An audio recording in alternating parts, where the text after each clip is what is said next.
Hi guys, ಇವಾಗ YouTube ಕಡೆಯಿಂದ views ಅಂತೂ ಸಿಕ್ಕಾಪಟ್ಟೆ ಬರುತ್ತೆ. ಆಟೋಮೆಟಿಕ್ ಡಬ್ಬಿಂಗ್ ಅಂತ ಅಪ್ಡೇಟ್ ಬಂದಿದೆ ಒಂದು, ಅದು ಅನೇಬಲ್ ಮಾಡಿಕೊಂಡ್ರೆ ಸಾಕು. ನಮ್ಮ ವಿಡಿಯೋ ಕನ್ನಡದಲ್ಲಿದ್ದರೂ ಕೂಡ ಬೇರೆ ಲ್ಯಾಂಗ್ವೇಜಲ್ಲೂ ಮಾಡ್ಕೊಂಡು ನೋಡ್ಬೋದು ನಮ್ಮ ವಿಡಿಯೋನ.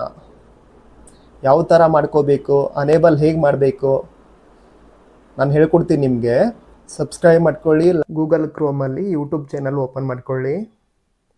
ಓಪನ್ ಮಾಡ್ಕೊಂಡ್ಮೇಲೆ ಇಲ್ಲಿ ಫುಲ್ ಕೆಳಗಡೆ ಸೆಟ್ಟಿಂಗ್ ಇದೆ ಅಲ್ವಾ, ಅದ್ರ ಮೇಲೆ ಕ್ಲಿಕ್ ಮಾಡಿ. 3ನೇ ನಂಬರಲ್ಲಿ ಅಪ್ಲೋಡ್ ಡಿಫಾಲ್ಟ್ ಅಂತ ಇದೆ ಅಲ್ವಾ, ಅದನ್ನು ಕ್ಲಿಕ್ ಮಾಡಿ.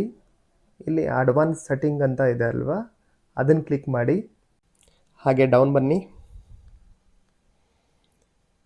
ಇಲ್ಲಿ ಎರಡರ ಮೇಲೂ ಮಾರ್ಕ್ ಆಗಿದೆ ಅಲ್ವಾ, ಈ ಥರ ಮಾರ್ಕ್ ಆಗಬೇಕು.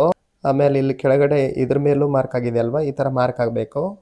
ಮಾರ್ಕ್ ಮಾಡಿಬಿಟ್ಟು ಇಲ್ಲಿ ಸೇವ್ ಅಂತ ಬರುತ್ತೆ, ಅದನ್ನು ಸೇವ್ ಮಾಡ್ಕೊಳ್ಳಿ. ನಾನು ಮೊದಲೇ ಮಾಡಿದ್ದೀನಿ, ಅದಕ್ಕೆ ಅಂದರೆ ಸೇವ್ ಅಂತ ತೋರಿಸ್ತಿಲ್ಲ. ಮೊದಲೇ ಸೇವ್ ಮಾಡ್ಕೊಂಡಿದ್ದೀನಿ, ಅದಕ್ಕೋಸ್ಕರ.